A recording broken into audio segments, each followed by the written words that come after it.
এক এক অঞ্চলে যার এক এক অর্থ। আমার অঞ্চলে ভালো অর্থ তো আর এক অঞ্চলে খারাপ অর্থ।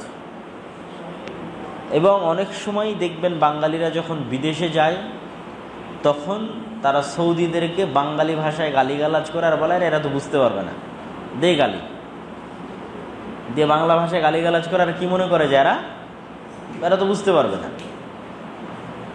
বা ওদেরই কোনো আরবি শব্দ যেটা বাংলায় গালি সেটা বলে মজা নেয় যে ওকে তো আমি গালি দিলাম, ও তো বুঝবে না যে এই আরবিটা আমার বাংলায় গালি।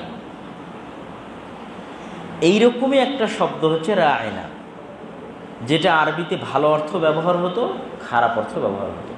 তো ইহুদিরা এটা দিয়ে মজা নিত। লাআনাতুল্লাহ আলাইহিম, আল্লাহর অভিশাপ তাদের উপর, তারা এটা দিয়ে কি নিত? মজা নিত, ঠাট্টা করত। যে যেই শব্দ দিয়ে আল্লাহর নবীকে মুমিনেরা ডাকতেছে ভালো নিয়তে, ওই শব্দ আমরাও ব্যবহার করব আর পরস্পরে হাসাহাসি করব কি নিয়তে? খারাপ নিয়তে। যাক, মোহাম্মদকে একটা খারাপ নামে ডাকে নিতে পারলাম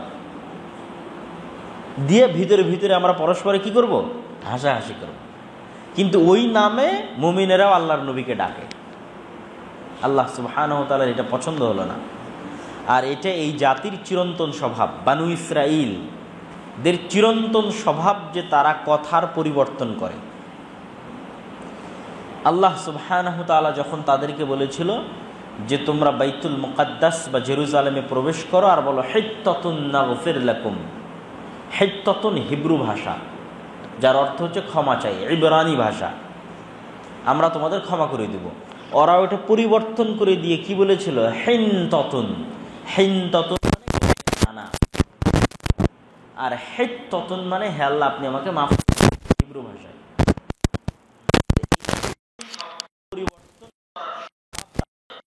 আগে থেকেই ছিল। আল্লাহর নবীকে যখন তারা সালাম দিত তখন কি বলতো? আসসালামু আলাইকুম। মানে এমন করে বলতো যে আপনি বুঝতে পারবেন না, আপনি মনে করবেন তো মনে হয় সত্যিই সালাম দিল, আসসালামু আলাইকুম। কিন্তু এমন করে দ্রুত বলে ফেলে আসসালামু আলাইকুম, আসসালামু আলাইকুম। তো আসসালাম মানে হচ্ছে তোমার মৃত্যু হোক, আসসালামু আলাইকুম মানে তোমার মৃত্যু হোক, আর আসসালামু আলাইকুম মানে তোমার উপর শান্তি বর্ষিত হোক। তো তারা যখন আল্লাহর নবীকে এটা বলতো তখন আল্লাহর নবী ধরে ফেলতো, তখন আল্লাহর নবী বলতো ওয়া আলাইকুম, ওয়া আলাইকুম আসসালাম। আর বলতেন না, কি বলতেন? ওয়া আলাইকুম, মানে তুমি যেটা বললে ওটাই তোমার সাথে হোক। তোমার নিয়ত যদি খারাপ থাকে তো খারাপটাই তোমার সাথে হোক, তোমার নিয়ত যদি ভালো থাকে তো ভালোটাই হোক। তো এই স্বভাব, এই চরিত্র তাদের আগে থেকেই ছিল। তবে এখানে একটা মজার কথা বলে রাখি, তারা কিন্তু আসলেই সালাম উচ্চারণ করে। মানে পৃথিবীতে একমাত্র দুটোই জাতি যারা এখনও সালাম শব্দটা উচ্চারণ করে। আমরা যেমন পরস্পরে দেখা হলে বলি আসসালামু আলাইকুম, তারা পরস্পরে দেখা হলে বলে শালোম, শালোম। ঠিক আছে? তথা এবং ওই উদ্দেশ্যেই, ওই অর্থেই যে শান্তি অবতীর্ণ হোক বা শান্তি বর্ষিত হোক। তো এই কারণে তাদের স্বভাব ছিল ভালো শব্দকে খারাপে পরিণত করার, আগে থেকে যার উদাহরণগুলো দিলাম। তো এরকম একটা ভালো শব্দ যেটা ভালো উদ্দেশ্য নিয়ে সাহাবীরা আল্লাহর নবীকে ডাকতো রাইনা বলে, সেটাকে ওরা খারাপ বানিয়ে দিয়েছে পাগল বোকা হিসেবে, অন্তরের নিয়তে আর হাসাহাসি করে। এটা আল্লাহ সুবহানাহু ওয়া তাআলার পছন্দ না হয় আল্লাহ মুমিন বললেন আজ থেকে বন্ধ, আজ থেকে আল্লাহ বলে ডাকবে। অপমান করতে চায় ওরাই রায় বলার সুযোগে আর একজন ওইটা নিয়ে হাসি ঠাট্টা করবে, এটা চলবে না। তোমরাই বলা বন্ধ করে দাও, যাতে যারা হাসি ঠাট্টা করতেছে ওদের চেহারা উন্মোচন হয়ে যায়, যারা আল্লাহর নবীকে ছোট করতে চায়। তোমরা আজ থেকে এটা বলা বন্ধ করে দাও। তোমরা কি বলবা? রাইনার পরিবর্তে তোমরা বলবা উনজুরনা। রাইনা বলে ডাকতো যে আমাদের দিকে তাকান, হে আমাদের দায়িত্বশীল, আমাদের দিকে দেখেন, আমাদের কথা শোনেন, আঞ্চলিক ভাষায়। সেখান থেকে আল্লাহ সুবহানাহু ওয়া তাআলা বিশুদ্ধ আরবি দিয়ে দিলেন উনজুরনা, আমাদের দিকে তাকান, আমাদের কথা শোনেন আল্লাহর নবীকে ডাকার ক্ষেত্রে। ওয়াসমাউ, আর উনি যা বলে তা তোমরা শোনো। ওয়ালিল কাফিরিনা আযাবুন আলীম, আর কাফেরদের জন্য রয়েছে কষ্টদায়ক শাস্তি। আলীম মানে যন্ত্রণাদায়ক। যন্ত্রণাদায়ক কষ্টদায়ক শাস্তি। মা ইয়াওয়াদ্দুল্লাযীনা কাফারু মিন আহলিল কিতাবি ওয়ালাল মুশরিকিন, মুশরিক এবং আহলে কিতাবরা এটা সহ্য করতে পারে না যে আপনার উপর ওহী অবতীর্ণ হয় আল্লাহর পক্ষ থেকে। আহলে কিতাবরা কেন সহ্য করতে পারে না ভাই জানেন? আপনাদের প্রশ্ন করছি, আহলে কিতাবরা কেন সহ্য করতে পারে না যে আল্লাহর নবীর উপর আল্লাহর পক্ষ থেকে ওহী আসবে? আহলে কিতাব মানে কাদেরকে বুঝায়? আহলে কিতাব মানে কাদেরকে বুঝায়? আহলে কিতাব মানে যাদের উপরে আল্লাহ কিতাব দিয়েছিল, তাওরাত আর ইনজিল। তাওরাত দিয়েছিল আল্লাহ ইহুদিদেরকে, ইনজিল দিয়েছিল আল্লাহ খ্রিস্টানদেরকে। তো তাদেরকে কি বলা হয় কোরআনে? আহলে কিতাব। ইহুদি এবং খ্রিস্টানকে একসাথে কোরআনে কি বলা হয়? আহলে কিতাব। তারা কেন চায় না যে মুহাম্মদ সাল্লাল্লাহু আলাইহি ওয়াসাল্লামের পর আল্লাহর ওহী আসুক? কেননা মুহাম্মদ সাল্লাল্লাহু আলাইহি ওয়াসাল্লামের পূর্বে যত নবী আল্লাহ পাঠিয়েছেন সব নবী তাদের বংশে এসেছে, তাদের গোত্রে এসেছে।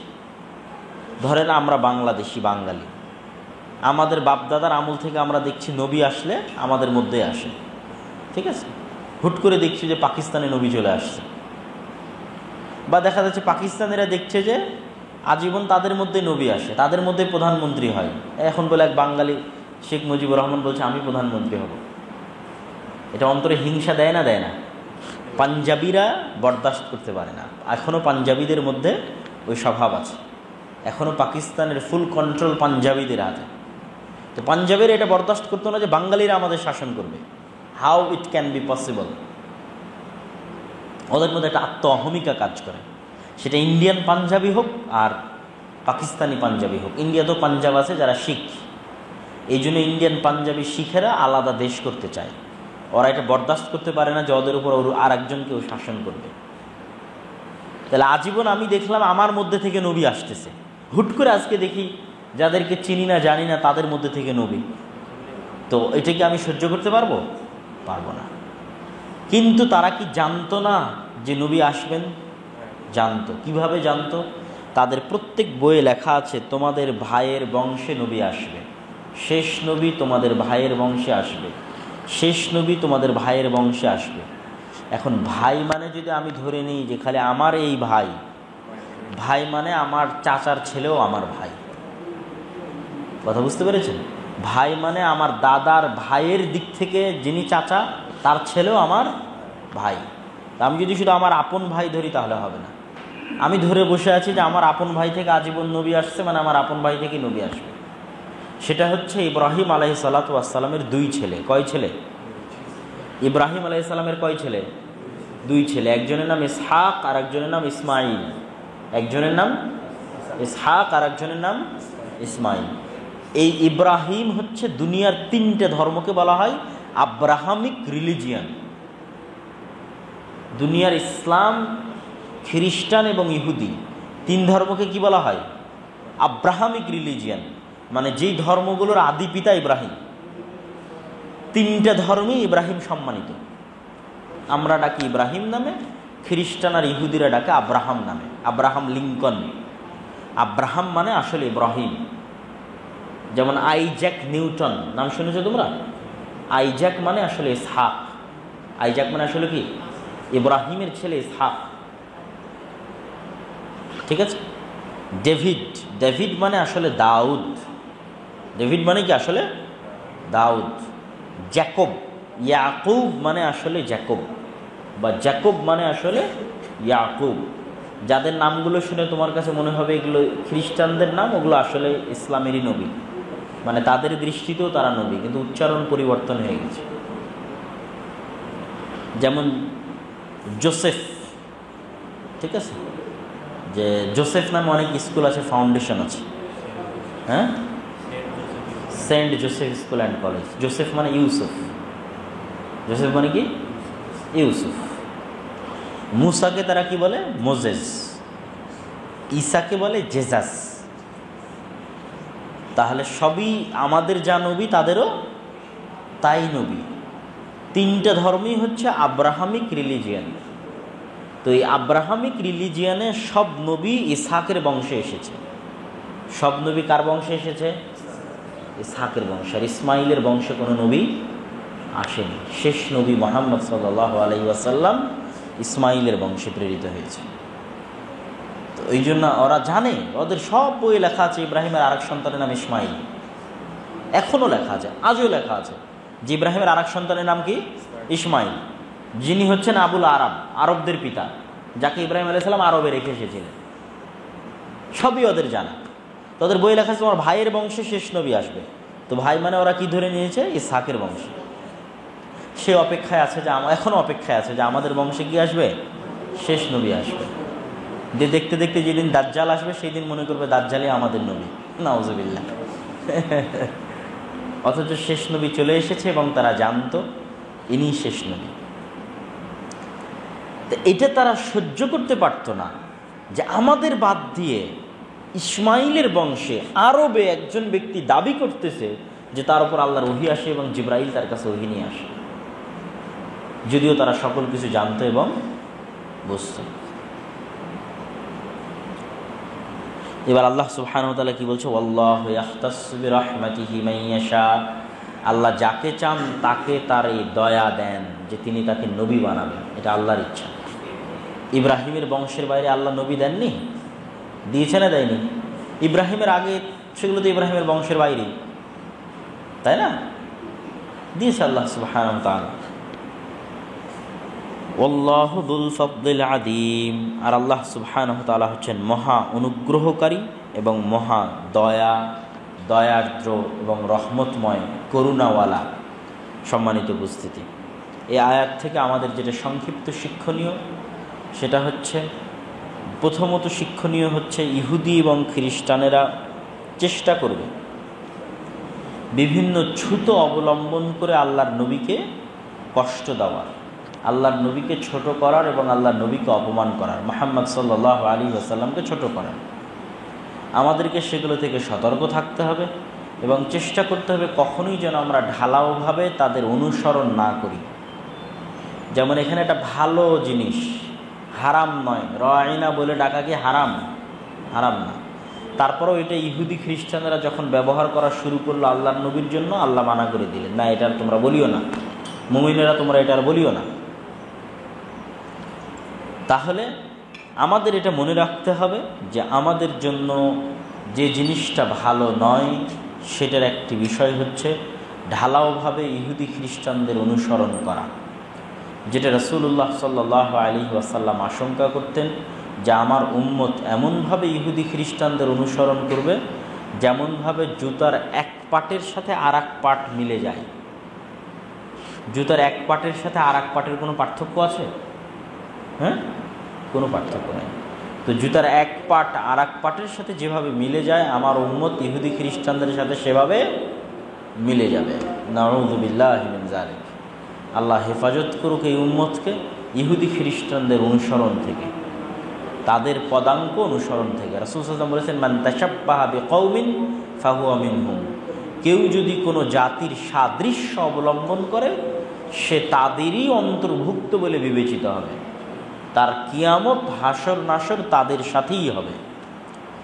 একমাত্র হীনম্মন্য যারা, যাদের ভিতরে কনফিডেন্স নাই, তারাই একমাত্র নিজের দিন নিয়ে হীনম্মন্যতায় ভোগে।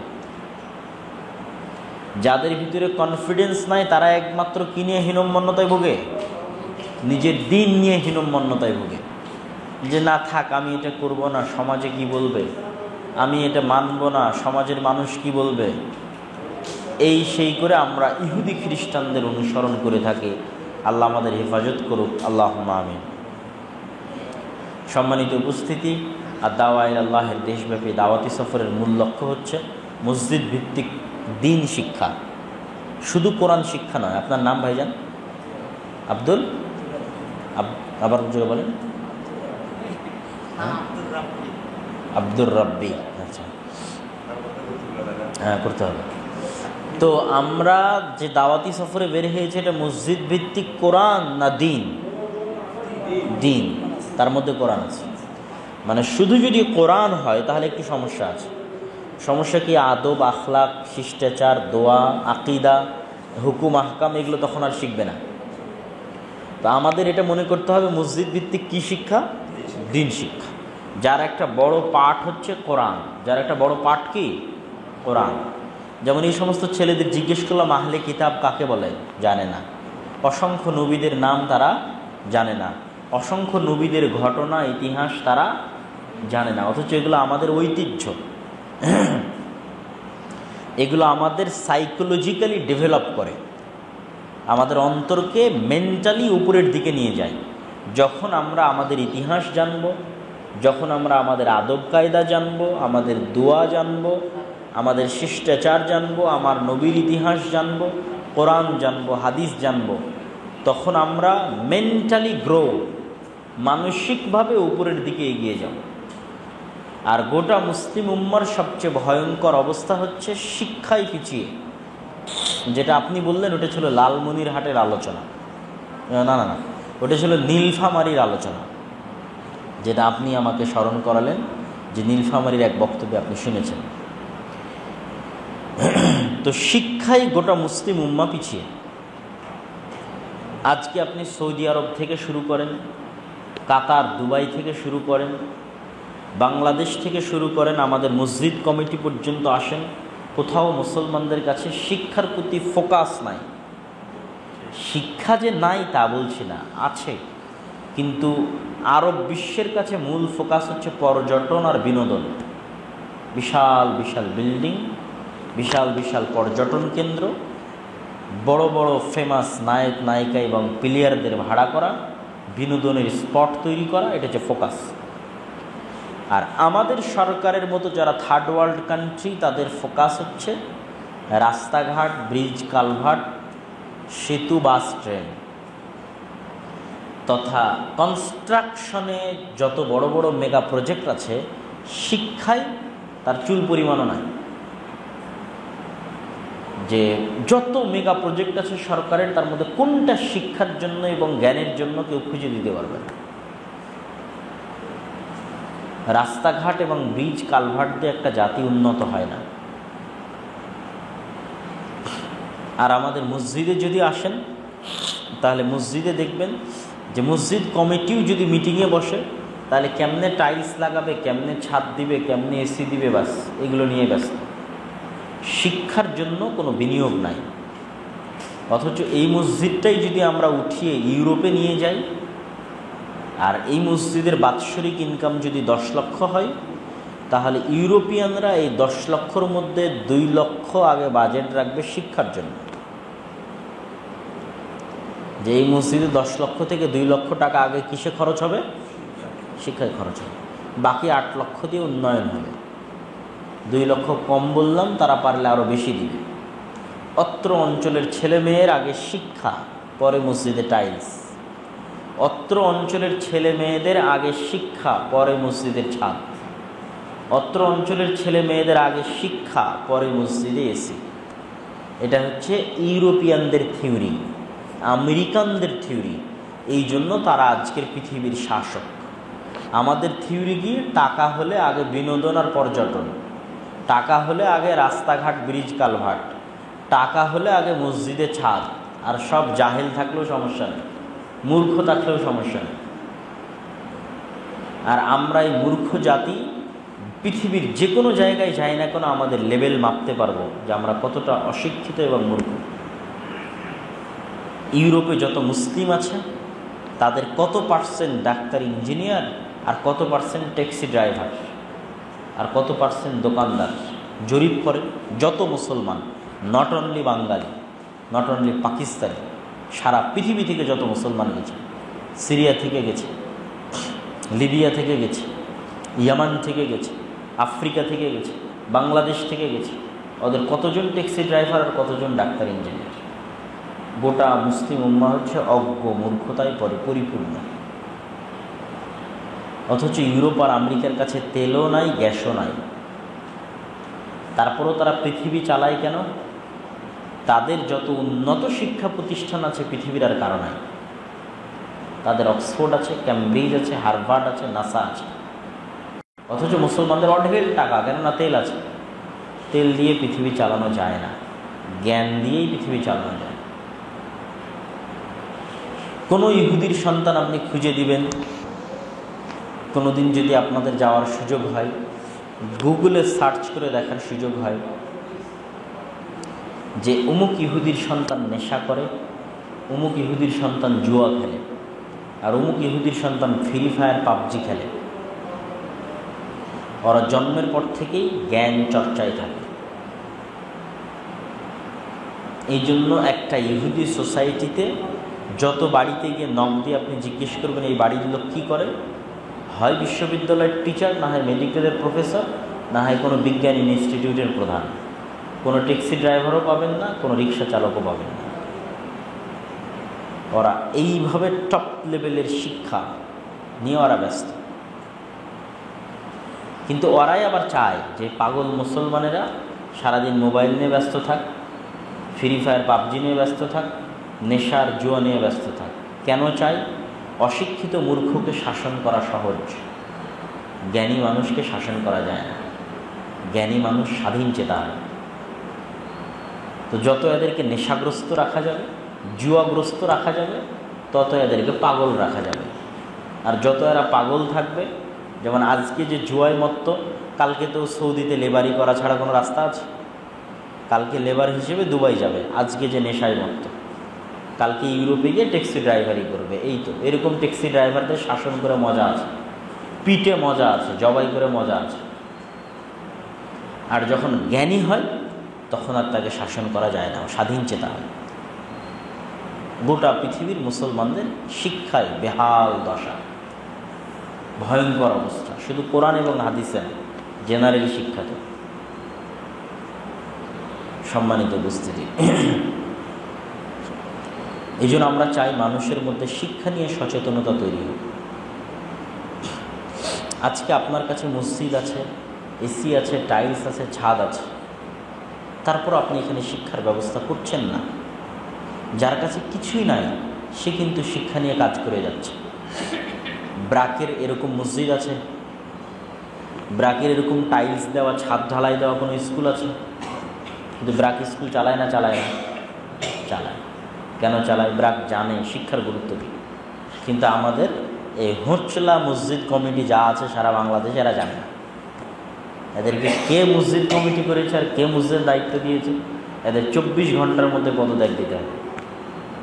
মসজিদের বাজেটের আগে 50% শিক্ষায় ব্যয় হয়। বুঝতে না পারলে খ্রিস্টানদের কাছে যায় শিখো।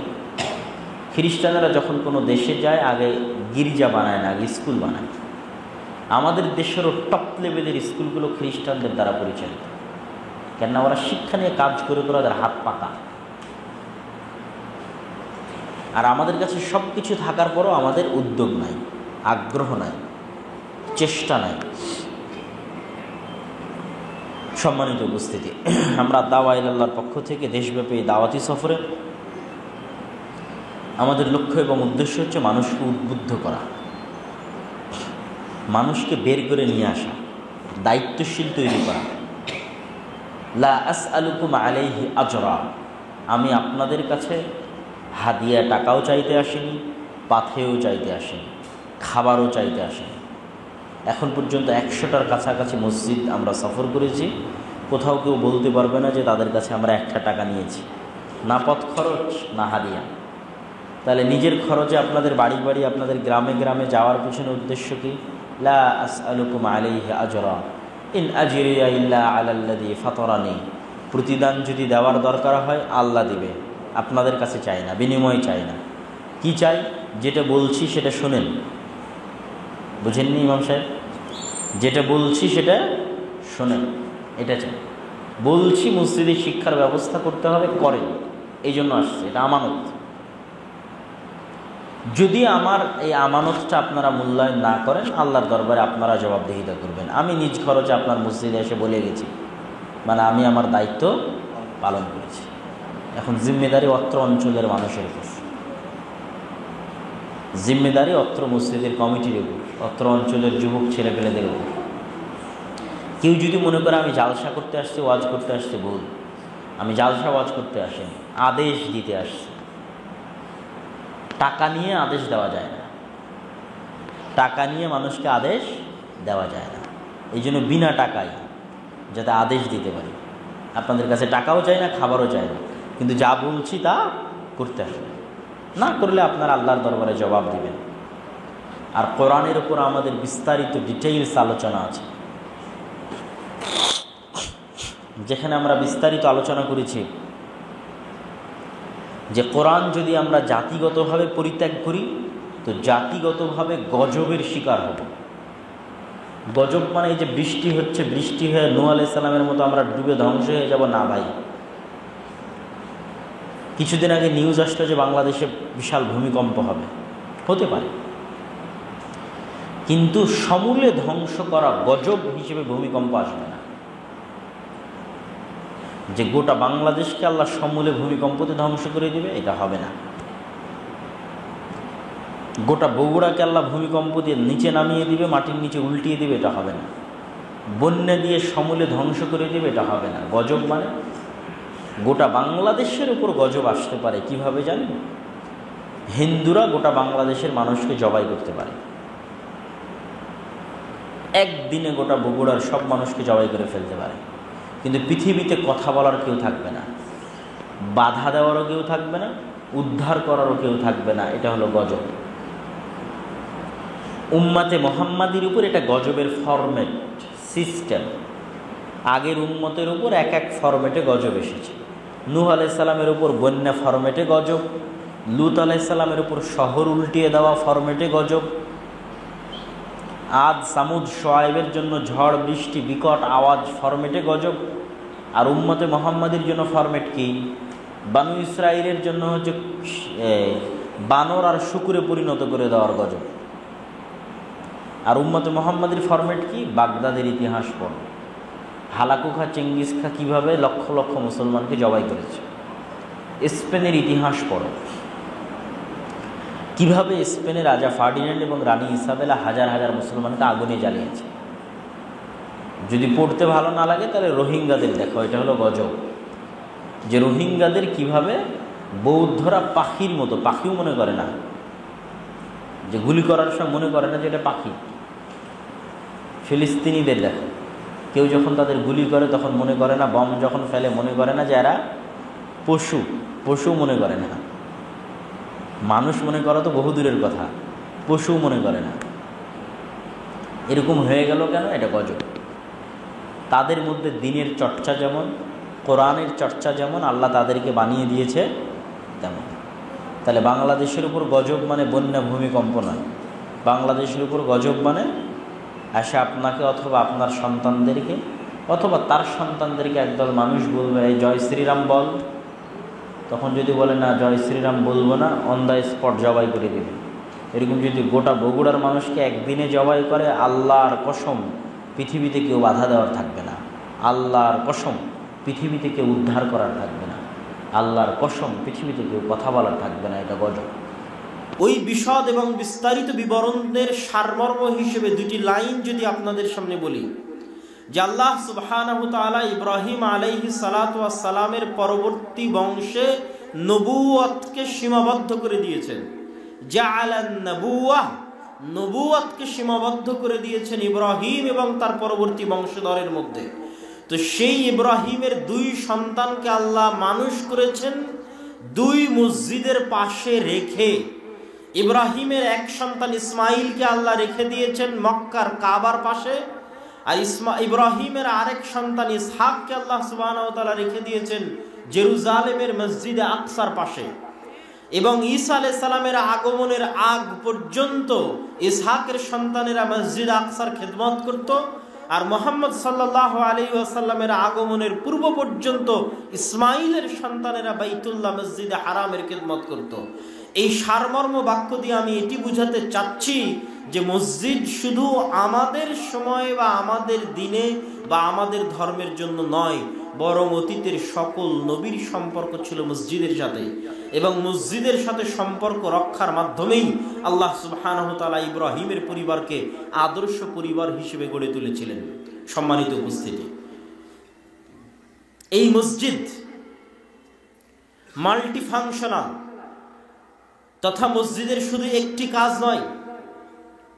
আজকে যে মোবাইল বা যে ক্যামেরাগুলো সামনে দেখতে পাচ্ছেন, এই মোবাইলে আপনি ক্যালকুলেটরও চালান, এই মোবাইলে আপনি টর্চ লাইটও ব্যবহার করেন, এই মোবাইলে আপনি ফোন দিয়ে কথাও বলেন, এই মোবাইলে আপনি মেসেজ আদান প্রদান করেন, আবার মোবাইল দিয়ে ভিডিও করছেন। তাহলে কতগুলো কাজ একটা মোবাইল দিয়ে হচ্ছে।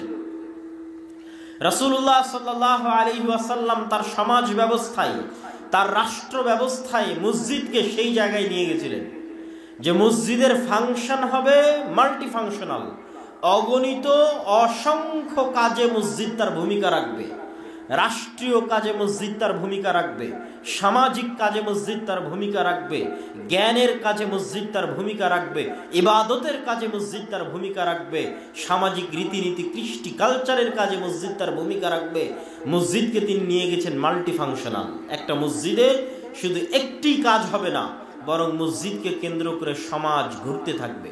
সমাজের সকল কাজ ওই মসজিদকে কেন্দ্র করে এবং মসজিদের ইমামকে কেন্দ্র করে আবদ্ধ হতে থাকবে। দুঃখজনক হলেও সত্য, আপনারা বিশ্বাস করেন আর নাই করেন, ইহুদিরা আল্লাহ সুবহানাহু ওয়া তাআলা তাদের এই বিষয়ের নিন্দা করেছে, কিন্তু নিন্দা করলেও ওটার সামান্য এবং অল্প বা ইনসাফের অংশটা কল্যাণকর। আল্লাহ কি নিন্দা করেছে কোরআনে ইহুদিদের? আল্লাহ নিন্দা করেছে যে ইত্তাখাযু আহবারাহুম ওয়া রুহবানাহুম আরবাবাম মিন দুনিল্লাহ, যে ইহুদিরা তাদের আলেম, তাদের রাবাই, তাদের পাদ্রীদেরকে আল্লাহ বানিয়ে নিয়েছে। আল্লাহ কোরআনে বলছেন ইহুদিরা তাদের রাবাই, তাদের পাদ্রী, তাদের আলেমদেরকে তাদের আল্লাহ রব বানিয়ে নিয়েছে। আজকেও যদি আপনি কোনো ইহুদি সমাজ ব্যবস্থা দেখেন, একটা ইহুদি যদি রেস্টুরেন্টে যান, তাহলে রেস্টুরেন্টে চাকরির জন্য কয়েকটা পদ আছে। যেমন রেস্টুরেন্টের ওয়েটারের একটা পদ আছে, রেস্টুরেন্টের হিসাব রক্ষকের একটা পদ আছে, রেস্টুরেন্টে থালি বাসন মাজবে তার একটা পদ আছে, রেস্টুরেন্টে রান্না করবে বাবুর্চি তার একটা পদ আছে। এখন আপনি যদি ইহুদি রেস্টুরেন্টে যান তাহলে নতুন আর একটা পদ পাবেন, সেটা হচ্ছে প্রত্যেক ইহুদি রেস্টুরেন্টে একজন আলেম থাকবে, ইহুদিদের আলেম। ওই ইহুদির আলেমের হাত দিয়ে প্রথম চুলাটা জ্বলবে, ওই ইহুদি আলেমের হাত দিয়ে জবাই হবে, ওই ইহুদি আলেমের হাত দিয়ে রান্নার স্টার্টিংটা হবে। আমি তাদের সমাজ ব্যবস্থার কথা বলছি। কিন্তু তারা এই জিনিসটাকে তথা তাদের নিজস্ব আলেম, রাবাই এবং পাদ্রীদেরকে কোথায় নিয়ে গেছে? যেটা আল্লাহ নিন্দা করছেন যে তারা রব বানিয়ে নিয়েছে। তারা এমন পর্যায়ে নিয়ে গেছে যে আলেম যদি আল্লাহর করা কোনো হারামকে হালাল করে দেয়, আলেম যদি আল্লাহর করা কোনো হালালকে হারাম করে দেয়, তাহলে ইহুদিরা সেটাই মেনে নেয়, আল্লাহর বিধানকে মানে না। যেমন আল্লাহ তার সকল আসমানি কিতাবে জেনাকে হারাম করেছেন, অবৈধ সম্পর্ককে, ব্যভিচারকে হারাম করেছেন। এখন কোনো ইহুদি মেয়ে যদি রাবাইর কাছে অনুমতি প্রার্থনা করে, পাদ্রীর কাছে অনুমতি প্রার্থনা করে যে ইসরায়েলের স্বার্থে গোয়েন্দাগিরি করার জন্য আমাকে উমুকের বিছানায় যাওয়া লাগবে, আমার কি কোনো গুনাহ হবে? তাহলে ইহুদি আলেম বলে দিবে না, তোমার কোনো গুনাহ হবে না, তুমি যাও, এটা তোমার জন্য হালাল। বলেন নাউজুবিল্লাহ। তখন তারা মনে করে নিবে এটা হালাল। এটাই আল্লাহ বলেছে ইত্তাখাযু আহবারাহুম ওয়া রুহবানাহুম আরবাবাম মিন দুনিল্লাহ, যে ইহুদিরা শিরিক করে। শিরিকটা কোথায় করে? তারা তাদের আলেমকে, পাদ্রীকে, রাবাইকে আল্লাহর জায়গায় বসিয়ে দিয়েছে। আল্লাহর হারামকে তারা হালাল করে, হালালকে তারা হারাম করে, এবং সেটাই তারা মেনে নেয়। তাকলিদ, এক কথায় অন্ধ তাকলিদ। কিন্তু আমি বলছি ওটার একটা ইনসাফ আছে, তথা আলেম ওলামাকে মান্য করার, শ্রদ্ধা সম্মান করার একটা ইনসাফ আছে। তো তাদের সমাজ ব্যবস্থা এখনো এইভাবে ঘুরপাক খাচ্ছে, আর আমরা সেই জায়গায় ধর্মনিরপেক্ষতার নামে ধর্মহীনতাকে আধুনিকতা বানিয়েছি। কথাটা আমারও বুঝেন। আমরা মুসলমানেরা ধর্মনিরপেক্ষতার নামে ধর্মহীনতাকে আধুনিকতা বানিয়েছি। আমার মুখে দাড়ি না থাকলে আমি নিজেকে স্মার্ট মনে করি, আমার মেয়ে পর্দা না করলে আমি সেটাকে স্মার্ট মনে করি। কেন? আমি ধর্মনিরপেক্ষতার নামে ধর্মহীনতাকে আধুনিকতা বানিয়েছি। আর ইহুদিরা আরো শক্ত করে, আরো কঠোরভাবে, আরো শক্ত করে তাদের দ্বীনকে শক্ত করে আঁকড়ে ধরেছে। জাল, জয়ীফ, মিথ্যা, ভুয়া যেটাই থাকুক ওইটাকে আরো শক্ত করে আঁকড়ে ধরেছে, কিন্তু জ্ঞান গবেষণায় সবার উপরে চলে গেছে। তথা আপনি দিনকে শক্ত করে আঁকড়ে ধরলে আপনি উন্নত হবেন না, আপনি আধুনিক হবেন না, এ কথা সম্পূর্ণ ভুয়া, ভুল। তার জ্বলন্ত প্রমাণ হচ্ছে আজকের ইহুদিরা। তারা তাদের দিনের বিষয়ে কোনো কম্প্রোমাইজ নাই। মুসলমানদের চেয়ে বেশি লম্বা দাড়ি তাদের আছে, শতকরা তারাই বেশি দাড়ি রাখে। আপনি খোঁজ নিয়ে দেখবেন, যদি ইউরোপ আমেরিকায় কোনো আপনার আত্মীয় স্বজন থেকে থাকে, কোনো ইহুদির সাথে তাদের সাক্ষাৎ হয়ে থাকে, যে তাহলে ইহুদিরা দাড়ি রাখে কিনা এবং শতকরা কত পার্সেন্ট ইহুদি দাড়ি রাখে, সেটা তাকে জানতে বলবেন। সম্মানিত উপস্থিতি, কিন্তু আমরা মুসলমানেরা ধর্মনিরপেক্ষতার নামে ধর্মহীনতাকে আমাদের আধুনিকতার মানদণ্ড বানিয়ে নিয়েছি। ফলত আমাদের সমাজ যে মসজিদ ভিত্তিক প্রতিষ্ঠিত হবে, মসজিদকে কেন্দ্র করে প্রতিষ্ঠিত হবে, মসজিদের ইমামের যে একটা অবস্থান থাকবে সমাজে, এটা আমরা সম্পূর্ণরূপে হারিয়ে ফেলেছি। ফলত আল্লাহ সুবহানাহু ওয়া তাআলা পৃথিবীতে আমাদেরকে নিচে নামিয়ে দিয়েছেন। আমাদের মান, সম্মান, ইজ্জত, মর্যাদা আল্লাহ সুবহানাহু ওয়া তাআলা কমিয়ে দিয়েছেন। সম্মানিত উপস্থিতি, বলছিলাম মসজিদের কথা। তো মসজিদ হচ্ছে মাল্টি ফাংশনাল। মসজিদে শুধু রমজান মাসের ফিতরা বন্টন হবে এই জন্য মসজিদ তৈরি করা হয়নি। মসজিদে শুধু কুরবানির গোশত বন্টন হবে এই জন্য মসজিদ তৈরি করা হয়নি। মসজিদে শুধু মানুষ মারা গেলে তার খাটলি রাখা হবে, খাটলি রাখার জায়গা থাকবে এই জন্য মসজিদ তৈরি করা হয়নি। মসজিদে শুধু 5 ওয়াক্ত সালাত আদায়ের পর মসজিদ দরজা বন্ধ করে দেওয়া হবে এই জন্য মসজিদ তৈরি করা হয়নি। এটা ইসলামে মসজিদের থিওরি নয়, এটা ইসলামে মসজিদের জায়গা নয়, এটা ইসলামে মসজিদের তত্ত্ব নয়। ইসলামে মসজিদের তত্ত্ব, মসজিদের থিওরি, মসজিদের জায়গা হচ্ছে এই সারা বাংলাদেশে হাজার হাজার লক্ষ লক্ষ বিঘা সম্পত্তি মসজিদের নামে ওয়াকফ করা আছে। সেটা তো আজ থেকে 200, 250, 300 বছর আগে সমগ্র ভারত, বাংলাদেশ, পাকিস্তানের 5 ভাগের 1 ভাগ সম্পত্তি মসজিদ মাদ্রাসার নামে ওয়াকফ করা ছিল। সমগ্র ভারত, পাকিস্তান, বাংলাদেশকে 5 ভাগ করলে তার 1 ভাগ যত লক্ষ বিঘা সম্পত্তি হবে, তত লক্ষ বিঘা সম্পত্তি পাক ভারতে মুসলমানদের মসজিদ মাদ্রাসার নামে ওয়াকফ ছিল, যেটা ব্রিটিশরা লাখেরাত সম্পত্তি বাজেয়াপ্তকরণের নামে মুসলমানদের কাছ থেকে ছিনিয়ে নিয়েছিল। তাহলে আজকে যে শত শত বিঘা সম্পত্তি মসজিদ মাদ্রাসার নামে ওয়াকফ আছে, এগুলো ওই লাখেরাত সম্পত্তি বাজেয়াপ্ত হওয়ার পরের, মানে এগুলো 150-200 বছরের বেশি এগুলোর বয়স নয়। এখন মসজিদ মাদ্রাসার নামে যা জমি জায়গা আছে, এগুলোর বয়স 50 বছর, 100 বছর, 150 বছর, 200 বছর। তার মানে কি 200 বছর আগে রহনপুরে মুসলমান ছিল না? ছিল। 200 বছর আগেও, 800 বছর আগেও রহনপুরে মুসলমান ছিল। তারাও মসজিদ মাদ্রাসার জন্য জমি ওয়াকফ করে গেছিল, ওগুলো ব্রিটিশরা বাজেয়াপ্ত করে নিয়েছিল। এখন আপনার রহনপুরে মসজিদ মাদ্রাসার নামে যেগুলো ওয়াকফ হয়েছে, এগুলো 20 বছর আগে, 30 বছর, 50 বছর আগে, 100 বছর, 150 বছর আগে, খুব জোর 200 বছর আগে।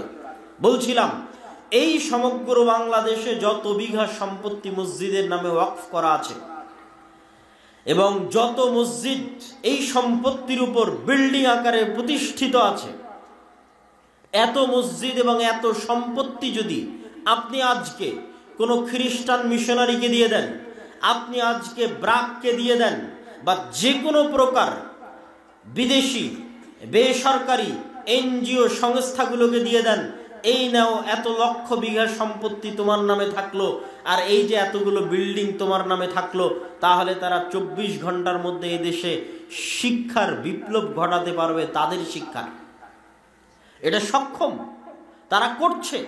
গোটা বাংলাদেশে ব্রাক 25 থেকে 30 হাজার স্কুল পরিচালনা করে, অথচ ব্রাকের নামে 1 ছটাক জমি মানুষের ওয়াকফ করা নাই। তাহলে ব্রাক মানুষের জমি ভাড়া নিয়ে ভাঙ্গা বেড়া, ভাঙ্গা টিনে আপনার সন্তানকে শিখাবে, এই গরজ তার, এই জন্য সেই স্কুল পরিচালনা করছে। এখনো এদেশের সর্বশ্রেষ্ঠ স্কুল খ্রিস্টান মিশনারি বা খ্রিস্টান যারা আছে তারাই পরিচালিত করে থাকে।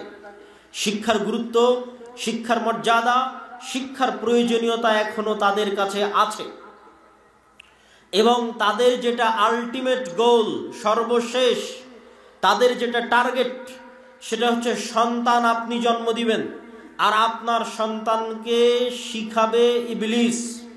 সন্তান আপনি জন্ম দিবেন আর আপনার সন্তান যে সিলেবাস পড়বে, ওই সিলেবাস প্রণয়ন করবে ইবলিস। ইবলিসের সবচেয়ে বড় চেষ্টা হচ্ছে আদম সন্তানকে নিচে নামানো। আদম সন্তানকে নিচে নামাতে গিয়ে, আদম সন্তানের মান সম্মান অপমানিত করতে গিয়ে ইবলিসের সবচেয়ে বড় টার্গেট হচ্ছে আদম সন্তানের চারিত্রিক বিকৃতি ঘটানো, আত্মপরিচয়ের বিকৃতি ঘটানো। এই আত্মপরিচয়ের বিকৃতি ঘটাতে গিয়ে পাশ্চাত্য সমাজে সিলেবাসের অন্তর্ভুক্ত করা হয়েছে। একটা বাচ্চাকে ছোটবেলায় পড়ানো হয় যে তুমি ছেলে কি মেয়ে এই সিদ্ধান্ত নেওয়ার স্বাধীনতা তোমার। তুমি যদি মনে করো আমি ছেলে তাহলে তুমি ছেলে, তুমি যদি মনে করো যে না আমি ছেলে না আমি মেয়ে তাহলে তুমি মেয়ে। এইভাবে আত্মপরিচয়ের সংকটে ফেলে LGBTQ এর নামে আপনার সন্তান সন্ততিকে তথা আদমের সন্তানকে নিম্ন স্তরে নামিয়ে আনা, নিজস্ব মান মর্যাদা সম্মান আত্মপরিচয় চারিত্রিক উন্নতির জায়গা থেকে অনেক অধপতন বিকৃতি নিচুর জায়গায় নামিয়ে আনা, এটা হচ্ছে ইবলিসের সবচেয়ে বড় চাওয়া। এটাতে ইবলিস মজা পায়, এটাতে ইবলিস আনন্দ পায়।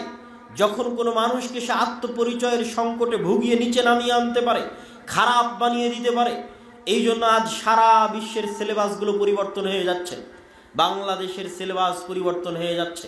বাংলাদেশের বিশ্ববিদ্যালয়ে প্রধান অতিথি হিসেবে, বিশাল চিফ গেস্ট হিসেবে ছাত্রদের সামনে বক্তব্য দিবে ট্রান্সজেন্ডার তথা হিজড়া। হিজড়া বাংলাদেশের বিশ্ববিদ্যালয়ের ছাত্রদের সামনে প্রধান অতিথি হিসেবে, চিফ গেস্ট হিসেবে বক্তব্য দিবে। এই কালচারে ছাত্রদেরকে, পরবর্তী প্রজন্মকে বড় করানোর একটা বিশাল এজেন্ডা নিয়ে ইবলিস এবং তার সেনাবাহিনী কাজ করছে। আমি কখনোই এটার জন্য কোনো সরকার, কোনো রাষ্ট্র বা কোনো ব্যক্তিকে দায়ী করি না। আমি একদম আমার প্রত্যেকটা বক্তব্যে আমি কোট করে বলেছি, টু দ্য পয়েন্ট উল্লেখ করে বলেছি যে এটার জন্য দায়ী হচ্ছে ইবলিস। এটা ইবলিসের চেষ্টা, ইবলিসের পরিশ্রম।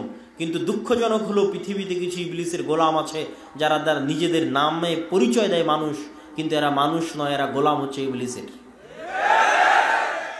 এই সমস্ত ইবলিসের গোলাম, ইবলিসের দালাল এবং ইবলিসের লেসপেন্সারেরা আমার এবং আপনার সন্তানের ভবিষ্যৎ, চারিত্রিক উন্নতি, আত্মপরিচয়, মুসলমানিত্বের পরিচয়কে নষ্ট করার জন্য সমগ্র পৃথিবীর মুসলিম বিশ্বে, মুসলিম দেশে সিলেবাস পরিবর্তন করছে। তারই ধারাবাহিকতায় বাংলাদেশের সিলেবাসও পরিবর্তন হয়েছে। এবং বাংলাদেশের সিলেবাসে সবচেয়ে দুঃখজনক, সবচেয়ে কষ্টদায়ক যে বিষয়টি অন্তর্ভুক্ত হয়েছে, যেটা ভাবলে শরীর শিউরে ওঠে, যেটা ভাবলে মনে হয় যে আমাদের পূর্বপুরুষরা কি লক্ষ্য নিয়ে, কি উদ্দেশ্য নিয়ে, কি আশা নিয়ে এই মানচিত্র আমাদেরকে দিয়ে গেছিলেন, সেটার সাথে আমরা কতটা বেঈমানি এবং কতটা নিমক হারামি করেছি এবং করছি, সেটা ভাবলে আফসোস হয় এবং গা শিউরে ওঠে। একটা হচ্ছে হারামেরও একটা লেভেল আছে, হারামের একটা কোয়ালিটি আছে। মানুষ যদি কোনো হারাম গুনাহ গোপনে করে, আল্লাহ সুবহানাহু তাআলা সেই গুনাহ ক্ষমা করে দেওয়ার সম্ভাবনা বেশি, কেননা সেই গুনাহটা গোপন রেখেছে, মানুষের সামনে গল্প করেনি এবং অন্যের গুনাহ আরেকজনের সামনে ফাঁস করেনি, জানিয়ে দেয়নি। নিজের গুনাহ গোপন রেখেছে, আল্লাহ তার গুনাহ ক্ষমা করে দিবেন দ্রুত এবং তাড়াতাড়ি, সম্ভাবনা বেশি। কিন্তু মানুষ যদি গুনাহ প্রকাশ্যে করে, আলানিয়াহ করে, এবং শুধু প্রকাশ্যে নয়, সেই গুনাহকে যদি মানুষ সিলেবাসের অন্তর্ভুক্ত বানিয়ে দেয় যে প্রত্যেক মুসলমানের সন্তানকে স্কুলে ভর্তি হওয়া মানেই তাকে নাচ শিখতে হবে, প্রত্যেক মুসলমানের সন্তান স্কুলে ভর্তি হওয়া মানেই তাকে গান শিখতে হবে, এই যে একটা গুনাহকে সমাজের এমন একটা লেভেলে নিয়ে যাওয়া, যে একটা সিলেবাসের অন্তর্ভুক্ত করে দেওয়া প্রকাশ্যে আলানিয়া, এটা আল্লাহ সুবহানাহু তাআলার গজব আসার কারণ এবং মাধ্যম হয়ে যেতে পারে। সম্মানিত উপস্থিতি, এইরকম এক ভয়ঙ্কর এবং ভয়াবহ পরিস্থিতিতে, এরকম এক ভয়ানক পরিস্থিতিতে আপনি আপনার সন্তানদের ভবিষ্যৎ বাঁচাবেন কিভাবে? আপনাদের ভবিষ্যৎ প্রজন্ম বাঁচাবেন কিভাবে? আপনাদের মনে রাখতে হবে, আমাদের আদি পুরুষ, আমাদের বাপ দাদা যারা চলে গেছেন আজ থেকে 100 বছর আগে, 150 বছর আগে, ব্রিটিশরা যখন এদেশের শিক্ষা ব্যবস্থা তাদের হাতে নিয়ে নিয়েছিল, তখন তারা আমাদের পরবর্তী প্রজন্মকে রক্ষার জন্য মক্তব গড়ে তুলেছিলেন, মসজিদগুলোকে দুর্গ হিসেবে কাজে লাগিয়েছিলেন। যে ব্রিটিশদের শিক্ষা ব্যবস্থায় আমাদের সন্তানেরা পড়ার আগে, ব্রিটিশদের শিক্ষা ব্যবস্থায়, ব্রিটিশদের সিলেবাসে আমাদের সন্তানেরা মানুষ হওয়ার আগে মসজিদে তারা আমাদের দ্বীন শিখে যাবে, এই লক্ষ্য, এই টার্গেট নিয়ে তারা মসজিদে মসজিদে বক্তব্য প্রতিষ্ঠা করেছিলেন ব্রিটিশ আমলে।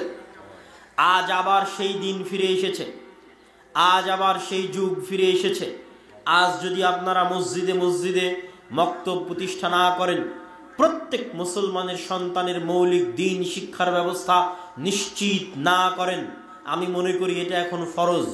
এটা হচ্ছে মাসলিহাতান নাস, উম্মাহ মুসলিমার মাসলিহার জন্য, স্বার্থ রক্ষার জন্য প্রত্যেক মসজিদ কমিটির উপর ফরজ, প্রত্যেক এলাকার মানুষের উপর ফরজ যে তারা নিজ নিজ মসজিদে মক্তব শিক্ষা ব্যবস্থাকে চাঙ্গা করবে, শক্তিশালী করবে। কেমন শক্তিশালী করবে, কেমন চাঙ্গা করবে? যেমন তার মসজিদের অবকাঠামো শক্তিশালী আছে, তার চেয়ে বেশি শক্তিশালী করবে তার মসজিদের দ্বীন শিক্ষার ব্যবস্থাকে। আমি এই 130টা মসজিদ সফর করে এমনও মসজিদ দেখেছি যেই মসজিদে এসি আছে, যেই মসজিদে টাইলস আছে, যেই মসজিদে ছাদ ঢালাই দেওয়া আছে, মসজিদে ফ্যান আছে, লাইট আছে, কিন্তু মসজিদে মুসলমানের সন্তানের দ্বীন শিক্ষার, কোরআন শিক্ষার ন্যূনতম ব্যবস্থা নাই।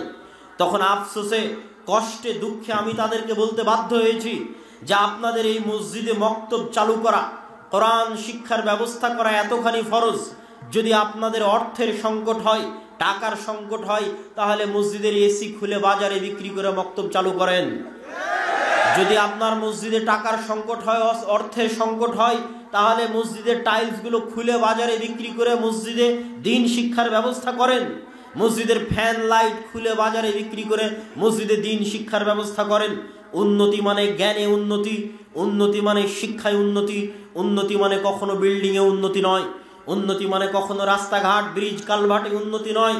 যদি রাস্তাঘাট ব্রিজ কালভার্টে উন্নতি হতো তাহলে আজকে দুবাই পৃথিবী শাসন করত, তাহলে আজকে সৌদি পৃথিবী শাসন করত। কিন্তু দুবাই সৌদি পৃথিবী শাসন করে না, পৃথিবী শাসন করে আমেরিকা এবং ইউরোপ। কেন? আমেরিকা ইউরোপের দুবাইয়ের মতো বুর্জ খলিফা না থাকলেও আমেরিকা এবং ইউরোপের অক্সফোর্ড আছে, ক্যামব্রিজ আছে, জ্ঞান বিজ্ঞান এবং গবেষণায় বিশ্বের সর্বোচ্চ স্থানে মুসলমানদের চাইতে 500 বছর এগিয়ে আছে। আমি তাদের প্রশংসা করার জন্য নয়, আমি তাদেরকে উপরে ওঠানোর জন্য নয়, এবং ইমানওয়ালা মুসলমানদের ছোট করার জন্য নয়। কেননা ইমানের মূল্য সকল কিছুর উপরে। ইমান মানুষকে জান্নাতে নিয়ে যেতে পারে, কিন্তু আজ মুসলমানদের অধঃপতনের কারণ আর তাদের পৃথিবী শাসনের কারণ এটা নয় যে আল্লাহ তাদের উপর দয়া করেছে, কারণ এটা যে মুসলমানেরা সেই যোগ্যতা হারিয়েছে, সেই চেষ্টা মুসলমানেরা করেনি, আর সেই চেষ্টা তারা করেছে। আর উদাহরণ অসংখ্য, অহরহ, অগণিত উদাহরণ আমি আপনাকে দিতে পারবো। সম্মানিত উপস্থিতি, উদাহরণ দিতে গিয়ে আমি 2 বা 3টে উদাহরণ সব জায়গায় দিয়ে থাকি। তার একটা উদাহরণ নেন, ভূমধ্য সাগর নামে পৃথিবীতে একটা সাগর আছে, যেই সাগরের এক পাশে হচ্ছে লিবিয়া, এক পাশে হচ্ছে মরক্কো, এক পাশে হচ্ছে আলজেরিয়া। লিবিয়া, মরক্কো, আলজেরিয়া এগুলো হচ্ছে ভূমধ্য সাগরের এক পাড়ে।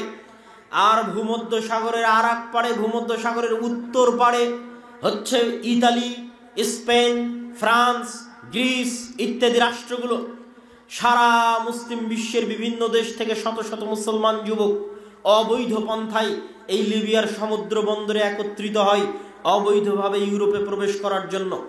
অসংখ্য বাংলাদেশি যুবক আছে যারা দুবাইয়ের ভিসা নিয়ে এখান থেকে দুবাই গেছে, দুবাই থেকে লিবিয়ার ভিসা নিয়ে লিবিয়া গেছে, লিবিয়া থেকে মরুভূমির মধ্যে দিয়ে দালালের হাত ধরে এই সমুদ্র বন্দরে গেছে। ওই সমুদ্র বন্দর থেকে রাতের অন্ধকারে রাত 12টার সময় একটা নৌকা ছাড়ে প্রত্যেক দিন, প্রতিনিয়ত, যে নৌকাগুলো বাতাস দিয়ে ফুলানো থাকে। রোহিঙ্গারা তাও কাঠের নৌকায় এসেছিল, বাতাস দিয়ে ফুলানো ওই নৌকায় 300-400 জন আরোহী আরোহণ করে। এই 300-400 জন আরোহীর 300-400 জনই মুসলমান। সারা বিশ্বের মুসলমানদের করুণ চিত্র এই একটা ছবিতে, একটা পিকচারে আপনি দেখতে পাবেন। সবই মুসলমান। তাদের জীবনের টার্গেট এখন দুটাই, হয় এই নৌকা ভূমধ্য সাগরে ডুবে তারা মারা যাবে, মৃত্যুবরণ করবে, আর না হয় ইতালি, ফ্রান্স, স্পেন, জার্মানির কোনো কোস্টগার্ড, কোনো সীমান্তরক্ষী, সমুদ্ররক্ষী বাহিনী তাদেরকে আশ্রয় দিবে, শরণার্থী হিসেবে আশ্রয় দিবে। শরণার্থী হিসেবে আশ্রয় দেওয়ার পর অবৈধভাবে তাদের যাত্রা শুরু হওয়ার পর তারপরে একটা সময় গিয়ে তারা পাসপোর্ট, বৈধ লিগ্যাল ডকুমেন্টের তারা অধিকারী হবে এবং তারা ওই ইউরোপ এবং আমেরিকার দেশে গিয়ে হয় ট্যাক্সি ড্রাইভার, না হয় দোকানদার, না হয় রেস্টুরেন্টের ওয়েটার, আর না হয় কেয়ার হোমের জব। এই সমস্ত কার্যক্রমে, এই সমস্ত চাকরিতে তারা যুক্ত হবে। আমি কখনোই আমার ওই সমস্ত ভাইকে আমি ছোট করে কথা বলছি না, বা মধ্যপ্রাচ্যের দেশে আমাদের যে সমস্ত ভাইয়েরা লেবারি করে তাদেরকে ছোট করে কথা বলছি না। আমাদের এই ভাগ্যের জন্য আমরাই দায়ী, কেননা আমরা কোনোদিন পড়াশোনা এবং শিক্ষার গুরুত্ব দেইনি। যারা বৈধ পন্থাতেও যাচ্ছে এই সমস্ত দেশ থেকে, তাদেরও টার্গেট থাকে না যে তারা বৈধ পন্থায় গিয়ে বিশ্ববিদ্যালয়ের টিচার হবে, ইউরোপ আমেরিকায় গিয়ে বিশ্ববিদ্যালয়ের টিচার হবে, মেডিকেলের প্রফেসর হবে, বা বিজ্ঞান গবেষণা ইনস্টিটিউটে গবেষক হবে। এরকম টার্গেট থাকে না। তাদেরও টার্গেট থাকে তারা কোনো মতে ইউরোপ আমেরিকায় গেলে হয় রেস্টুরেন্টের ওয়েটার হবে, না হলে ট্যাক্সির ড্রাইভার হবে, না হলে কেয়ার হোমের জব করবে। এই তাদের লক্ষ্য উদ্দেশ্য। কেন? তাদের শিক্ষাগত যোগ্যতা নাই, তাদেরকে শিক্ষাগত যোগ্যতা দেওয়া হয়নি। আর কেনই বা রাষ্ট্র, কেনই বা সরকার তাদেরকে শিক্ষা দিবে? কেন সরকার চাইবে না তাদেরকে শিক্ষা দিতে? তারও কারণ আপনাকে বলে দিচ্ছি। শিক্ষা মানুষকে আত্মমর্যাদা দেয়, শিক্ষা মানুষকে আত্মসম্মান দেয়। যখন মানুষ আত্মমর্যাদা এবং আত্মসম্মান পায়, তখন মানুষ আর গোলামি করে না, তখন মানুষ 10 টাকা 5 টাকার সামনে বিক্রি হয় না। কিন্তু যখন মানুষের কাছে শিক্ষা থাকে না, যখন মানুষ মদখোর হয়, জুয়াখোর হয়, গাঞ্জাখোর হয়, তখন তাকে 5টা টাকা দিয়ে বলতে পারবেন ওকে মেরে দাও, 5টা টাকা দিয়ে বলতে পারবেন অমুক গাড়িতে আগুন দাও, 5টা টাকা দিয়ে বলতে পারবেন অমুক বাসে আগুন দাও, তখন সে বিক্রি হয়ে যাবে। সম্মানিত উপস্থিতি, আর ক্ষমতা ধরে রাখার জন্য, ক্ষমতা টিকিয়ে রাখার জন্য আমার এরকম 5টা 10টা মদখোর, গুন্ডা, জুয়াখোর, গাঞ্জাখোর দরকার, শিক্ষিত লোকের দরকার নাই। তাহলে যেহেতু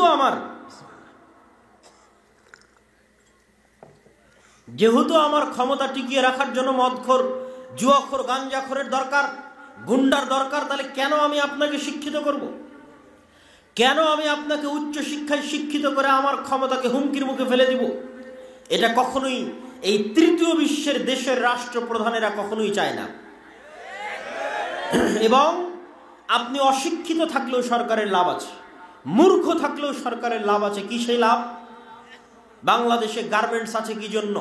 আপনি অল্প পরিশ্রমের বিনিময়ে কাজ করেন, অল্প বেতনে কাজ করেন, এই জন্য বাংলাদেশে গার্মেন্টস টিকে আছে।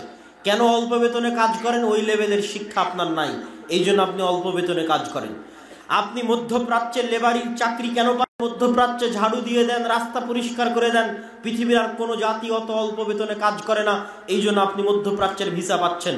তাহলে আপনি অশিক্ষিত হলেও, মূর্খ হলেও বিদেশে গিয়ে আপনি দেশের জন্য রেমিটেন্স পাঠাচ্ছেন, গার্মেন্টসে চাকরি করে আপনি দেশের জন্য রেমিটেন্স আনছেন। তাহলে আপনাকে শিক্ষিত করে আমার লাভ কি? একে তো আপনাকে মূর্খ রাখাই, অশিক্ষিত রাখাই, আপনাকে আমি টাকার বিনিময়ে ক্রয় করে নিতে পারছি, আর দ্বিতীয়ত আপনার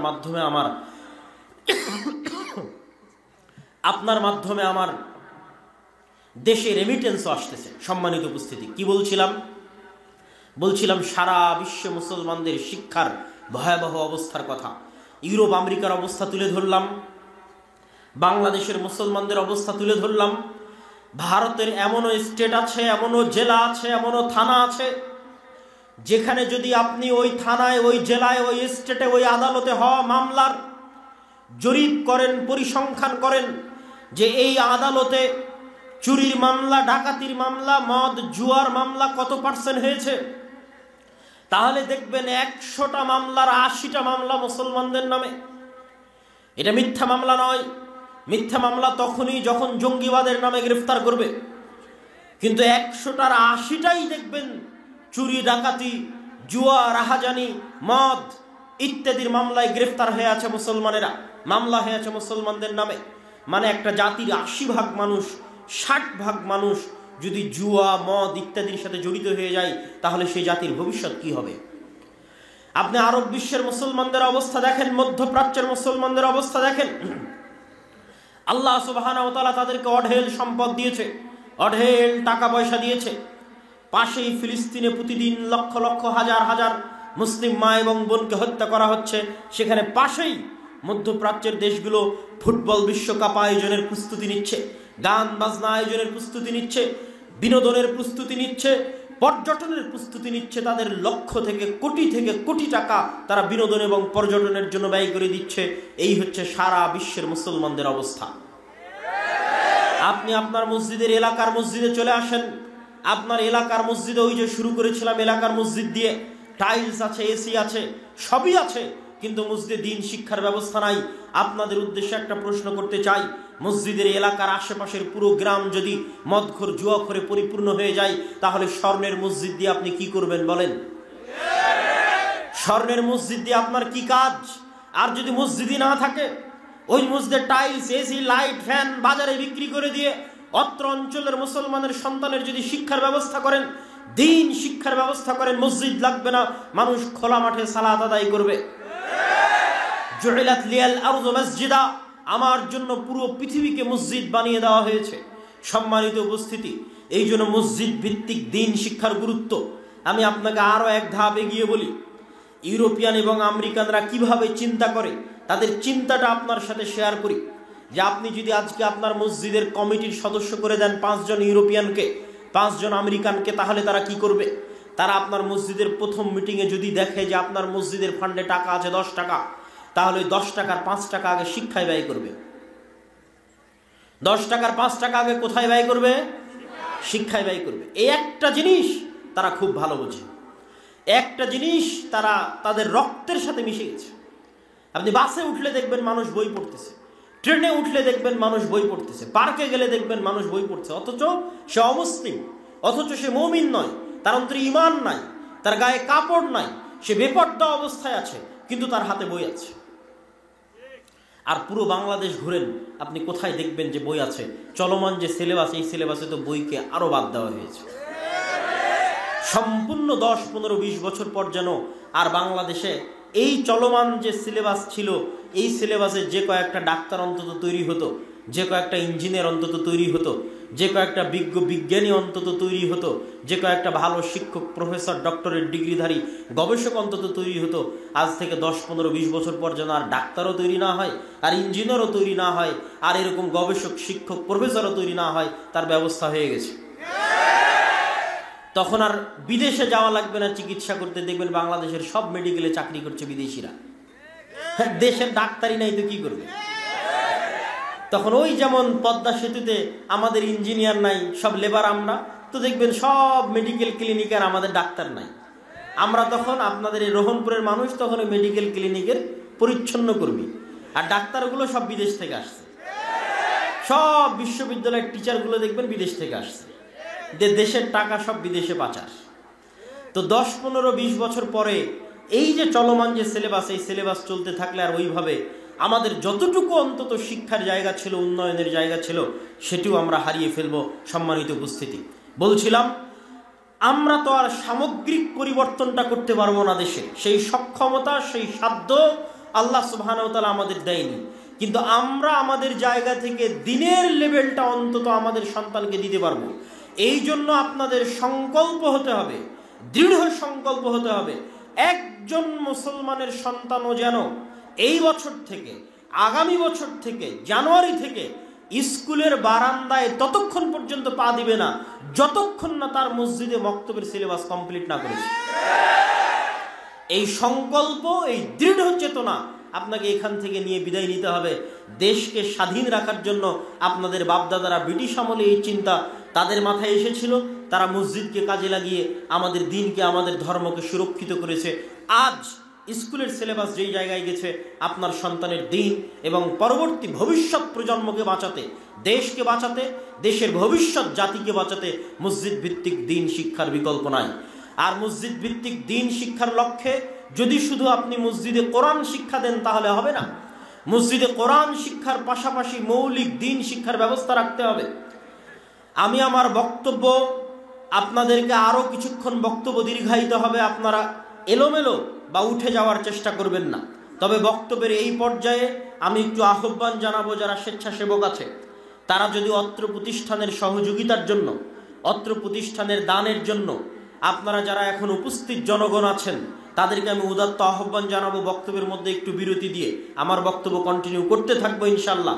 অত্র প্রতিষ্ঠানকে সহযোগিতা করার লক্ষ্যে অত্র বিশাল ইসলামী সম্মেলন সকল বক্তাকে ঢাকা থেকে আনতে হয়েছে। আমরা তো প্রোগ্রাম আয়োজন করি, আমরা বুঝি আসলে একটা প্রোগ্রাম আয়োজন করতে কেমন খরচ আর কেমনই বা কষ্ট আর কেমনই বা টেনশন। তা আজকে এখানে যতগুলো বক্তা এখানে যাদেরকে নাম দেওয়া আছে প্রায় সবাইকে ঢাকা থেকে আনতে হয়েছে, মানে সবাইকে বিমানের টিকিট দিতে হয়েছে। সবাইকে বিমানের টিকিট দিতে হয়েছে মানে অনেক অর্থের ব্যাপার। তারপরে খাওয়া দাওয়া, যাতায়াত, প্যান্ডেল সব মিলিয়ে যেখানে অত্র অনুষ্ঠান থেকে কিছু উঠিয়ে প্রতিষ্ঠান চালানো হবে, আমার মনে হয় না সেটা সম্ভব হবে। তো তারপরেও যদি আপনাদের পক্ষে সম্ভব হয় অত্র প্রতিষ্ঠানকে সহযোগিতা করার লক্ষ্যে আপনারা আপনাদের সহযোগিতার হাত বাড়িয়ে দিবেন। আমি স্বেচ্ছাসেবকদের ভিতরে যাওয়ার অনুরোধ জানাচ্ছি, জানিয়ে আমি আমার বক্তব্য সামনে আগাচ্ছি। আমার বক্তব্যের এই পর্যায়ের অংশ হচ্ছে মসজিদ ভিত্তিক দিন শিক্ষা মানে শুধু কোরআন নয়। শুধু কোরআন শিখিয়ে আপনি আপনার বাচ্চাকে পরিপূর্ণ দিন শিখাতে পারবেন না। পুরো বক্তব্যের একটা প্যাকেজ সিলেবাস থাকতে হবে, যে প্যাকেজ সিলেবাসের মধ্যে আপনার সন্তান কোরআনও শিখবে, আপনার সন্তান দিনের মৌলিক জ্ঞানও শিখবে। এবং আলহামদুলিল্লাহ আমরা জামিয়া সালাফিয়ার পক্ষ থেকে, দাওয়া ইলাল্লাহর পক্ষ থেকে বক্তব্যের জন্য প্রাথমিক সিলেবাস আমরা আপনাদের সামনে নিয়ে এসেছি, যার উপর আমাদের শিক্ষক ট্রেনিংও শুরু হচ্ছে আগামী 16ই ডিসেম্বর থেকে। এই দুটো বই আমি আপনাদের দেখিয়ে বলতে চাই। একটি হচ্ছে উসমানী কায়দা। আমরা উসমান ইবনে আফফান, যিনি কোরআনকে তার আসল অবস্থার উপর জমা করে বাকি সকল বিভিন্ন বিকৃত কোরআনকে জ্বালিয়ে আসল অবস্থার উপর কোরআনকে রেখেছিলেন, সে উসমান ইবনে আফফান রাদিয়াল্লাহু তাআলা আনহুর নামের দিকে নিসবত করে যে কোনো প্রকার ভুল থেকে মুক্ত রেখে, প্রচলিত ভুল থেকে মুক্ত রেখে একটা ব্যতিক্রমধর্মী কায়দা তৈরি করা আছে, উসমানী কায়দা। এই কায়দা আপনারা যদি অ্যাপসেও যান তাহলে দাওয়া ইলাল্লাহর অ্যাপসে গেলে এই কায়দার উচ্চারণও আপনারা পাবেন। আর এই কায়দার উপর ট্রেনিংও হবে আগামী 16 তারিখ থেকে, বিভিন্ন বক্তব্যের শিক্ষক মণ্ডলীর ট্রেনিং হবে। আর মৌলিক দিন শিক্ষার জন্য আদর্শ শিক্ষা নামে একটি বই আছে। এই দুটি বই আপনারা আমাদের স্টলে পাবেন, সামনে হাতের ডানে। সম্মানিত উপস্থিতি, বলছিলাম আপনাদেরকে আমি বক্তব্য সামনের দিকে এগিয়ে নিয়ে যাওয়ার জন্য বলতে চাচ্ছি, মসজিদ ভিত্তিক দিন শিক্ষা, মসজিদ ভিত্তিক কোরআন শিক্ষার সবচেয়ে বড় শত্রু কে বলেন তো? একটু জোরে বলেন তো কে? ইবলিস। মসজিদ ভিত্তিক দিন শিক্ষা, মসজিদ ভিত্তিক কোরআন শিক্ষার সবচেয়ে বড় শত্রু হচ্ছে ইবলিস। কেন আমি ইবলিসকে বললাম সবচেয়ে বড় শত্রু, তার দলিল এবার আপনাদের সামনে পেশ করি। আল্লাহ সুবহানাহু ওয়া তাআলা পবিত্র কোরআন মাজিদে বলছেন, আউযু বিল্লাহি মিনাশ শাইতানির রাজিম ফাস্তাইজ বিল, তোমরা পরিত্রাণ প্রার্থনা করো আল্লাহ সুবহানাহু তাআলার নিকটে। কি থেকে পরিত্রাণ চাইবে? মিনাশ শাইতানির রাজিম, বিতাড়িত শয়তান থেকে। লক্ষণীয় হচ্ছে আল্লাহ সুবহানাহু তাআলা এবং তার রাসূল অন্য সকল কাজে বিসমিল্লাহ দিয়ে শুরু করার আদেশ দিয়েছেন। সকল কল্যাণকর কাজ বিসমিল্লাহ দিয়ে শুরু করার আদেশ দেওয়া হয়েছে, কিন্তু কোরআন শুরু করতে বলা হয়েছে কি দিয়ে? শয়তান থেকে পরিত্রাণ চেয়ে কোরআন শুরু করতে বলা হয়েছে। আপনারা আজকে যারা এখানে যতজন উপস্থিত হয়েছেন, যতদূর পর্যন্ত মাইকের আওয়াজ যাচ্ছে, যত মা বোন রাস্তাঘাটে চলাচল করছেন, সকলের উদ্দেশ্যে জিজ্ঞেস করতে চাই, সর্বশেষ কতদিন থেকে আপনি কোরআন পড়েননি? সর্বশেষ কতদিন যাবৎ আপনি কোরআন হাতে নিয়ে দেখেননি? ইসআলু আনফুসাকুম, নিজেকে জিজ্ঞেস করে দেখেন। আর প্রশ্ন করেন, যতদিন থেকে আপনি কোরআন হাতে নিয়ে দেখেননি, পড়ে দেখেননি, ততদিন থেকে শয়তান আপনাকে কোরআন হাতে নিতে দেয়নি। আপনার বাড়িতে যতদিন থেকে কোরআন তেলাওয়াত হয় না, লাস্ট যতদিন থেকে আপনার বাড়িতে কোরআন তেলাওয়াত হয় না, ততদিন থেকে ওই বাড়িতে শয়তান কোরআন তেলাওয়াত করতে দেয়নি। কোরআনের সবচেয়ে বড় শত্রু হচ্ছে শয়তান। আর শয়তান কোনো কাল্পনিক চরিত্র নয়, শয়তান একটা বাস্তব চরিত্র। আমাদের সবচেয়ে বড় ভুল হচ্ছে আমরা মনে করি ভূত একটা অদৃশ্য বস্তু, সেই অদৃশ্য বস্তুতে আমরা তখনই বিশ্বাস করি যখন অসুখ হয়। রহনপুর চাঁপাইনবাবগঞ্জের মানুষের অসুখ হলেই ভূতে ধরে, আর সেই ভূতের চিকিৎসার জন্য চলে যায় কবিরাজের কাছে। আর আমি আজকে আপনাকে বলে যাচ্ছি, আমাদের 24 ঘন্টা আমাদেরকে ভূতে ধরে আছে। আল্লাহ নিজে কোরআন মাজিদে বলছেন, আল্লাহ রাসূল হাদিসে বলছেন, 24 ঘন্টা আমাদেরকে ভূতে ধরে আছে। ভূত মানে যদি জিন হয়, জিনের একটা অংশ যদি শয়তান হয়, আল্লাহর বাণী যদি সত্য হয়, আল্লাহর রাসূলের বাণী যদি সত্য হয়, তাহলে 24 ঘন্টা আমাদেরকে শয়তান আমাদেরকে প্ররোচনা দিচ্ছে। আর শয়তানকে আল্লাহ এমন ক্ষমতা দিয়েছে